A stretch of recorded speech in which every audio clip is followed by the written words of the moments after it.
என் அருமை மாணவ செல்வங்களே, இன்னைக்கு காணலாம் கற்கலாம் என்ற இந்த காணொளி மூலமாக உங்களை சந்திக்க வந்ததற்கு மிக்க மகிழ்ச்சி. எனக்கு நீங்களும் இன்ட்ரெஸ்டிங்காக இலக்கணத்தை கவனிச்சுட்டு வருவீங்க அப்படின்னு நினைக்கிறேன். சரி, இன்னைக்கு பாடமாக நம்ம 6வது இலக்கண குறிப்பு பார்க்க போகிறோம். உவமை தொகை. இன்னைக்கு பார்க்க போகிறது உவமை தொகை. தொகைகள் பார்த்துட்டே வரோம். அது கூட சேர்த்து அதோடு சம்மந்தப்பட்ட மற்ற இலக்கண குறிப்புகளையும் அதோடு சேர்த்து நான் உங்களுக்கு நடத்திட்டு வரேன். ஏன்னா அதுதான் உங்களுக்கு எளிதாக புரியும் அப்படிங்கிறதுக்காக. இன்றைக்கி ஓமை தொகை. ஏற்கனவே உங்களுக்கு தெரியும், தொகை என்றால் தொக்கி வருவது தொகை, மறைந்து வருவது. எது? உருபுகள் 2 சொற்களுக்கிடையே மறைந்து வந்தால் அந்த தொகை என்று கூறுவோம். அப்போது உவமை தொகை அப்படின்னா என்ன உருபு மறைஞ்சு வரும்? நீங்களே யோசிச்சு பாருங்கள். போல, போன்ற, அன்ன, இன்ன, மான, பொறைய, கடுப்ப, ஒப்ப, இது எல்லாமே ஓம உருபுகள் தான். போல என்ற ஒரே சொல் தான், பொருள் தான் இல்லையா? அந்த போல, போன்ற என்ற அந்த உருபு மறைஞ்சு வந்தா, ஓம உருபு மறைஞ்சு வந்தா அதைத்தான் நம்ம ஓமை தொகை அப்படின்னு குறிப்பிடுறோம். சான்று பார்க்கலாமா? மலர்பாதம் அப்படின்னு ஒரு சொல் வருதுன்னு வைங்க உங்கள் பாட்டில். மலர்பாதம் அப்படின்னு வருது. அப்போது நீங்களே யோசிச்சு பாருங்கள், பிரித்து பாருங்கள். மலர், போன்ற, பாதம். இதில் மலர் அப்படிங்கிறது ஓமை. சரியா? எதை ஒப்பிட்டு சொல்கிறோமோ அதுதான் ஓமைன்னு சொல்லுவோம். யாருக்கு ஒப்பிட்டு சொல்கிறோமோ பொருள் எதுவோ அதை தான் ஓமேயம்னு சொல்லுவோம். அது பாதம். அப்போது மலர், போன்ற, பாதம் அப்படிங்கிறதுல முதல்ல ஓமை சொல் அடுத்தது ஓமேயம் வந்ததுன்னா, நடுவில் போன்ற என்பது மறைஞ்சு வந்ததுன்னா அது ஓமை தொகை அப்படின்னு சொல்கிறோம். புரியுதா? அதே மாதிரி தான் தாமரை முகம் பாருங்க, மதிமுகம், மதிமுகம், இதெல்லாம் கேள்விப்பட்ட சொற்கள் தானே. நீங்கள் மதினா என்ன? சந்திரன். மதி போன்ற முகம், தாமரை முகம், தாமரை போன்ற முகம். ஸோ இந்த போன்ற, போல என்ற அந்த ஓம உருபு மறைஞ்சு வந்தாச்சுன்னா ஓமை தொகைமா. கண்ணை மூடிட்டு போட்டுடலாம், நீங்கள் எழுதிடலாம். புரிஞ்சது தானே? சரி, இப்போது இந்த ஓமை தொகை படிக்கும் போதே அது கூட இன்னொரு இலக்கண குறிப்பை நீங்கள் படிக்கணும். அது உருவகம். ரிலேட்டட் தான், அதனால தான் அடுத்தடுத்து இதை வச்சுருக்கேன். 7வது இலக்கண குறிப்பு என்னது? உருவகம். உருவகம் அப்படின்னு சொன்னால் என்ன? ஓமை அப்படின்னா 2 பொருள் இருக்கணும். 2 பொருள். நம்ம எதை ஓமைப்படுத்துகிறோமோ அது ஒரு பொருளும், எதுக்காக ஓமைப்படுத்துகிறோமோ அது ஓமேயம். இந்த 2 இருக்கணும். இந்த 2ஐயும் ஒன்றா சொல்கிறது இருக்கு இல்லையா? ஓமை, ஓமேயம் 2ஐயும் ஒன்றுபட கூறுவது தான் உருவகம். உதாரணமாக இப்போ தாய்மொழி இருக்கு இல்லையா? தாய்மொழியை தாயே அப்படின்னு கூப்பிடுறோம், அம்மானு சொல்கிறோம், அன்னைன்னு சொல்கிறோம் இல்லையா? ஆனால் இப்போ மொழியவே அன்னை அப்படின்னு விളിக்கிறோம் அப்படின்னு சொன்னால் அதுதான் உருவகம். தாயை போன்றவள்னு சொன்னால் ஓமை. சொல்கிறது புரியுதா? சின்ன டிஃப்ரென்ஸ் தான். தாயை போன்றவள் அப்படின்னு ஒப்பிட்டு சொன்னால் அது ஓமை. ஆனால் மொழியவே தாயே, அன்னையே அப்படின்னு விളിக்கிறோம் இல்லையா? இப்போ ஒன்றும் இல்லைம்மா, கடவுளை அப்பா காப்பாற்று, அப்பனே என்னை காப்பாற்று, தாயே என்னை காப்பாற்றுன்னு சொல்கிறோம். அவங்களா உங்கள் பயாலஜிக்கல் அம்மா? அவங்களா உங்கள் பயாலஜிக்கல் அப்பா? இல்லை. தாயை போன்றவர், தந்தையை போன்றவர், அதான அர்த்தம். ஆனால் நம்ம உணர்வு மேலிட்டால் என்ன செய்கிறோம்? ரொம்ப உணர்ச்சி வசப்பட்டு கடவுளையே அம்மா என்றும் அப்பா என்றும் விളിக்கின்றோம். அதுதான் உவமை, ஓமேயம் 2ஐயும் ஒன்றா சேர்த்து நாம் அவங்கள விളിக்கும் போது, ஒரு சொல்லை உருவாக்கும் போது அதுதான் உருவகம் அப்படின்னு சொல்கிறோம். இப்போ புரியுதா? உருவகம்னா என்னன்னு புரியுதா? உவமை வேறு, ஓமேயம் வேறு என்று வேறுபடுத்தி கூறாமல் 2ஐயும் ஒன்றுபட கூறுவது உருவகம். 2 ஓமைக்கும் உருவகத்துக்கும் நல்ல வித்தியாசத்தை புரிஞ்சுக்கோங்க. சரி, இன்னொரு டிப்பு தரேன். என்னது அப்படின்னா, என்எம்எஸ் நீங்கள் தான் ஒரு உருவு மறைஞ்சு வரணும்னு சொன்னீங்கல்ல, அப்போ உருவகத்தில் எது மறைஞ்சு வரும் அப்படின்னு புத்திசாலிகள் கேட்பது எனக்கு கேட்குது, காதில் விழுகுது. ஆகிய என்ற சொல்லுருவு மறைஞ்சு வரும். ஓகே, ஆன்சர் கிடச்சிருச்சா உங்களுக்கு? ஆகிய என்ற சொல்லுருபு இடையில் மறைந்து வந்தால், தொக்கி வந்தால் அது என்னது? உருவகம். சரியா? ஏன்னா ஒரு பாயிண்ட் சொல்லியிருக்கேன், தொக்கிங்கிறது அது உங்கள் மனசில் பதிஞ்சிருக்கும். அதுக்காக வேண்டி இதை ரிலேட் பண்ணி உங்களுக்கு நான் சொல்லி கொடுக்குறேன். ஆகிய என்ற சொல்லுருபு மறைஞ்சு வரும். இப்போ உதாரணம் பாருங்கள், கண்ணீர் வெள்ளம். அவளை நான் கண்ணீர் வெள்ளத்தில் கண்டேன். ஏன் இப்போ சபரியை சொல்லும்போது கூட சொல்கிறாங்கல்ல, கண்ணில் அருவியாக கண்ணீர் அருவியாக பெருக்கெடுத்து ஓடிச்சுன்னு சொல்கிறாங்க இல்லையா? அந்த மாதிரி வார்த்தைகள் உங்களுக்கு செய்யுள்களில் வரும். இப்போ உதாரணத்துக்கு சொல்கிறேன், கண்ணீர் வெள்ளம் அப்படின்னு சொன்னால் என்ன? கண்ணீராகிய வெள்ளம். இந்த இடத்துல நீங்கள் போட்டு பாருங்கள், சரியாக வராது. கண்ணீர் போன்ற வெள்ளம்னு வருமா? உங்களுக்கே புரியும், ஏதோ தப்பாக இருக்கே அப்படின்னு உங்களுக்கே தெரியுதா? பொருள் வரல. அப்போ ஆகிய போட்டுப்பார், உடனே ஆகிய போட்டுப்பார். கண்ணீராகிய வெள்ளம். பாதமலர், பாதமாகிய மலர் அப்படின்னு வந்தால் உருவகம். மலர்பாதம் அப்படின்னு வந்தால் ஓமை. அதையே மாற்றி சொன்னால், அதாவது ஓமையை முதல்ல வந்து ஓமை அடுத்து வந்தாச்சுன்னா அது உருவகம். இப்படி பல டெக்னிக் இருக்குது உருவகத்தை கண்டுபிடிக்கிறதுக்கு. ஆகிய சொல்லுருபு மறைஞ்சு வந்திருக்கான்னு பார்க்கலாம். இல்லைன்னா முதல்ல ஓமேயம் வந்து அடுத்து ஓமை பொருள் வருதா அப்படின்னு செக் பண்ணிக்கலாம். கன்ஃபியூஸ் ஆகாதீங்க, குழப்பம் அடையாதீர்கள். ஓமைக்கும் உருவகத்துக்கும் உங்களுக்கு டிஃப்ரென்ஸ் தெரியணும், வேறுபாடு என்னங்கிறது தெரியணும். இல்லைன்னா மதிப்பெண்ணை இழந்து விடுவீர்கள். சரியா? ஸோ இப்போ இத்தனை யுக்திகள் சொல்லி கொடுத்துருக்கேன். இதில் ஏதாவது ஒன்று உங்களுக்கு எது ஈஸியாக இருக்கோ அதை ஃபாலோ பண்ணி கண்டுபிடிக்கலாம். நீங்கள் சொல்ல கண்டுபிடிக்கலாம். மறுபடியும் சொல்கிறேன், உங்கள் பாடப்பகுதியில் வரக்கூடிய செய்யுள்ள உள்ள சொற்கள் புஸ்தகத்துக்கு பின்னாடி கொடுத்துருக்காங்க இல்லையா, அதில் இருந்து தான் உங்களுக்கு +2க்கு கேள்வி வரும். நான் இந்த அளவுக்கு அடிப்படையை சொல்லிக் கொடுக்க நீங்கள் இலக்கணம் புரியணுங்கிறதுக்காக தான் சொல்லி கொடுத்துட்ருக்கேன். அடுத்தது இந்த மறுபடியும் சொல்கிறேன், டிஎன்பிஎஸ்சி ஸ்டூடெண்ட்ஸ்க்காகவும் சொல்லி கொடுத்துட்ருக்கேன். உங்களுக்கும் பயன்படலாம் இல்லையா, நீங்கள் பிற்காலத்தில் எழுதலாம் இல்லையா? அதனால தான் உங்கள் மூலமாக நான் அந்த மாணவர்களுக்கும் நான் போதித்து கொண்டிருக்கின்றேன். சரியாமா? சரி, இப்போ 8வது இலக்கண குறிப்பு உம்மை தொகை. 8வது இலக்கண குறிப்பு வந்து உம்மை தொகை. அந்த உம்மை தொகைனா என்ன உங்களுக்கே இப்போ புரிஞ்சிருக்கும். அதே பேட்டர்ன் தான். என்பது மறைஞ்சு வந்தாச்சுன்னா, தொக்கி வந்தால் என்ற அந்த சொல் தொக்கி வந்தாச்சுன்னு சொன்னால் அது என்னன்னு சொல்லுவோம்? உம்மை தொகைன்னு சொல்கிறோம். 2 சொற்களுக்கு இடையே என்பது தொக்கி வந்தால் அதாவது மறைஞ்சு வந்தாச்சுன்னு சொன்னால் அதை உம்மை தொகைன்னு சொல்கிறோம். இது வந்து ஈஸி உங்களுக்கு. வெற்றிலை பாக்கு தொக்கி வரணும், அப்போ தான் தொகை. வெற்றிலை பாக்கு, வெற்றிலையும் பாக்கும் அப்படிங்கிற மீனிங் தானே. அக்கா தங்கை, அக்காவும் தங்கையும் அப்படிங்கிற மீனிங் தானே. 6 7, 6ம் 7ம் அப்படிங்கிற மீனிங் தானே. புரியுதா? ஆனால் அக்காவும் தங்கையும்னு வந்தால் அது வேற. அடுத்து சொல்ல போகிறேன், அது வேற உண்மை. தொக்கி வரணும். என்பது மறைஞ்சு வந்தாதான் அது உண்மை தொகை. வெறுமலை வெற்றிலை பாக்கு அப்படின்னு வந்தால், செடி கொடி, செடி கொடி அப்படி வந்தால் அது உண்மை தொகை. செடியும் கொடியும்னு வந்து வெளிப்பட்டு வந்தாச்சுன்னா அது வேற. அது அடுத்து நான் நடத்த போகிறேன். குழப்பிக்கொள்ளாது, சரியா? குழப்பிக்காதீங்க, தேவையில்லாமல் குழப்பிக்காதீங்க, கன்ஃபியூஸ் பண்ணிக்காதீங்க. உண்மை தொகைனா என்பது தொக்கி வரணும், அதாவது மறைஞ்சு வரணும். மனசில் ஏற்றிக்கோங்க. சரி, இப்போ மேலும் சில உண்மைகளை உங்களுக்கு சொல்ல போகிறேன். ஓகேயா? ஃப்ரெஷ் ஆகிட்டிங்களா? போலாமா? 9வது. அடுத்து 9வது இலக்கண குறிப்பு எண்ணும்மை. இந்த உண்மை வந்து மேலும் 5 வகையான உண்மைகள் இருக்குது. மொத்தம் வந்து உண்மையில் வந்து 5 வகை இருக்குது, உண்மை தொகையும் சேர்த்து. அப்போ உண்மை தொகையை சேர்க்காம மிச்சம் இருக்கக்கூடிய 4 வகை எதெல்லாம்னு பாருங்கள். எண்ணும்மை. எண்ணும்மைன்னா சின்ன சின்ன சின்ன டிஃப்ரென்ஸ் தாம்மா. என்பது வெளிப்பட்டே வரும், அவ்வளோதான்.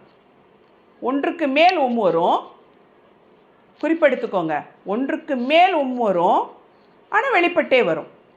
உதாரணம், விண்ணும் மண்ணும். விண்ணுக்கும் மண்ணுக்கும், விண்ணுக்கும் மண்ணுக்கும் என்பது வெளிப்பட்டே வரும். அதனால தான் நான் தொகை நடத்தும் போது நான் திரும்ப திரும்ப சொன்னேன், தொக்கி வந்தால் தொகை, தொக்கி வந்தால் தொகைன்னு சொன்னேன். என்பது மறைஞ்சு வந்தால் தொகை, வெளிப்பட்டு வந்தால் அது ஒன்றுக்கு மேற்பட்ட வந்து வெளிப்பட்டு வந்தால் எண்ணுமை. 2 தான் வரும், கவலைப்படாதீங்க, 2 வரும். இல்லை சேரனும் சோழனும் பாண்டியனும் 3 வரலாம் இல்லையா? சேர சோழ பாண்டியன் அப்படின்னு சொன்னால் அது உம்மை தொகை. சேரனும் சோழனும் பாண்டியனும் என்ற வெளிப்பட்டு வந்தால் எண்ணும்படியாக இருந்தால் எண்ணுமை. அப்படி மனசில் பதிய வச்சுக்கோமா. எண்ணும்படியாக வெளிப்பட்டு வந்தால் எண்ணுமை, அப்படி மனசில் பதிய வச்சுக்கோ. அடுத்தது வந்து முற்றுமை. முற்றுமை அந்த சொல்லிலேயே உங்களுக்கு ஒரு க்ளூ கிடைக்கணும். முற்றுமைனா த ஹோல், முழுமையடைந்த சொல் இருக்கு இல்லையா, அது வந்து வெளிப்பட்டு வரும். அது ஒரே ஒரு தான் வெளிப்பட்டு வரும். ஒரே ஒரு தான் வெளிப்பட்டு வரும்.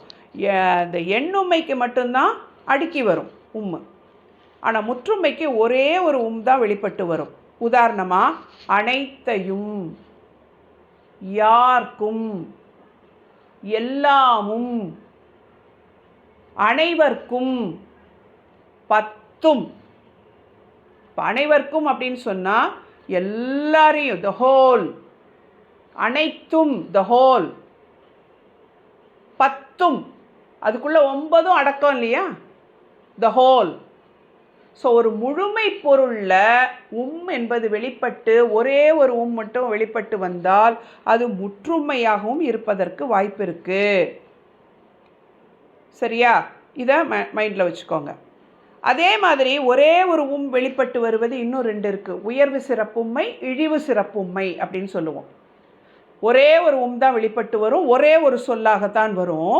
ஆனால் அந்த இழிவு கருதி வந்தால் அது இழிவு சிறப்புண்மை, உயர்வை சொல்வதற்காக வந்தால் அது உயர்வு சிறப்புண்மைன்னு சொல்லுவோம். உதாரணமாக இப்போ பாலினும் இனிய அப்படின்னு ஒரு பாட்டில் வரும். பாலினும் இனிய, பாலினும் ஒரே ஒரு வெளிப்பட்டு வருதா, அப்போ பாலை விட இனியது, இது சிறப்பு கருதி சொல்கிறதுனால இது உயர்வு சிறப்புண்மை. இப்போ இதெல்லாம் உங்களுக்கு வந்து +2 உங்களுடைய பாடப்பகுதியில் இல்லை, கேட்கப்படலை. ஆனால் உங்களுக்கு தெரிந்திருக்க வேண்டும். யாருமா இனிமேல் உங்களுக்கு அதெல்லாம் சொல்லிக் கொடுக்க போகிறாங்க? எங்கே போய் நீங்கள் இதெல்லாம் படிக்க போகிறீங்க இல்லையா? இறுதி வந்தாச்சு, பள்ளி வாழ்க்கையில் இறுதி கட்டத்துக்கு வந்தாச்சு. இதுக்கு மேலே உங்களுக்கு யார் இதெல்லாம் சொல்லிக் கொடுக்க போகிறாங்க? அதனால தான் நான் சொல்லிக் கொடுக்குறேன். சரியாம்மா? அதே மாதிரி பாருங்கள், இழிவு கருதி வந்தால் விஷத்தினும் கொடிய அப்படின்னு வருதுன்னு வைங்க. விஷத்தினும் கொடிய வெளிப்பட்டு வருதா, அப்போ இது என்ன? இழிவு கருதி. விஷத்தை விட கொடியது அப்படின்னு சொல்கிறது இழிவு, குறைச்சி சொல்கிறது இல்லையா? அதனால் இது இழிவு சிறப்பு உண்மை அப்படின்னு சொல்லுவோம் அதை.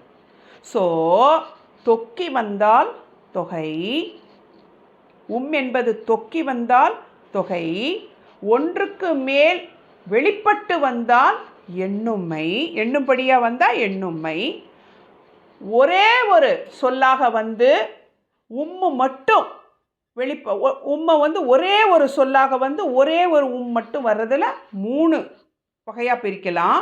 அதில் முழுமை பொருளை உணர்த்தினால் முற்றுமை, உயர்வு பொருளை உணர்த்தினால் உயர்வு சிறப்புண்மை, இழிவு பொருளை உணர்த்தினால் இழிவு சிறப்புண்மை. இந்த 3க்கும் ஒரே ஒரு சொல் தான் வரும், ஒரே ஒரு மட்டும்தான் வெளிப்பட்டு வரும். இதை ஐடென்டிஃபை பண்ண தெரியணும், உங்களுக்கு அடையாளம் கண்டுபிடிக்க தெரியணும். எந்த வகையான அப்படிங்கிறது உங்களுக்கு அடையாளம் கண்டுபிடிக்க தெரியணும். இதில் உங்கள் பாடப்பகுதியில் வர்றது உம்மை தொகை மட்டும்தான் வருது, கவலைப்படாதீங்க.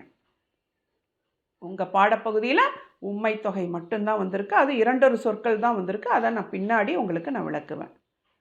உங்களுக்கு இப்போ நான் புரிய வைக்கிற விரும்புகிறது வந்து உம்மை தொகைனா என்ன, அதனுடைய வகைகள் என்னென்ன இருக்குது, அது என்ன பொருள், அதை உங்களுக்கு நான் புரிய வைக்கணும்னு நினச்சேன், புரிய வச்சிட்டேன். சரியாம்மா? சரி, புரியலைன்னா இன்னொரு 2-3 தடவை போட்டு கேளுங்க, அப்போ உங்களுக்கே புரிஞ்சிடும். அப்படியும் புரியலை அப்படின்னு சொன்னால் உங்கள் கமெண்ட்டில் இன்னும் கொஞ்சம் எங்களுக்கு விளக்கமாக வேணும் அப்படின்னு சொன்னீங்கன்னா நான் உங்களுக்கு அதை தனி வீடியோவாகவே நான் கிராமரில் நான் போடுவேன், தனி வீடியோவாகவே போடுவேன். உங்களுடைய சந்தேகங்களுக்காகவே ஒரு தனி வீடியோ போடுறேன். அதனால் நீங்கள் தாராளமாக தைரியமாக உங்களுடைய சந்தேகங்களை கமெண்ட்டில் எங்கிட்ட கேட்கலாம். சரியா? சரி, அடுத்து 13வது இலக்கண குறிப்பு. அன்மொழி தொகை, தொகையினுடைய கடைசி 6வது தொகை அன்மொழி தொகை. இது ரொம்ப டீட்டெயில்டாக போக வேண்டாம். பொதுவாக இது வந்து ரொம்ப குழப்பமாக இருக்கிற மாதிரி தோணும். ஆனால் நான் உங்களுக்கு ரொம்ப சிம்பிளாக சொல்லித்தரேன்.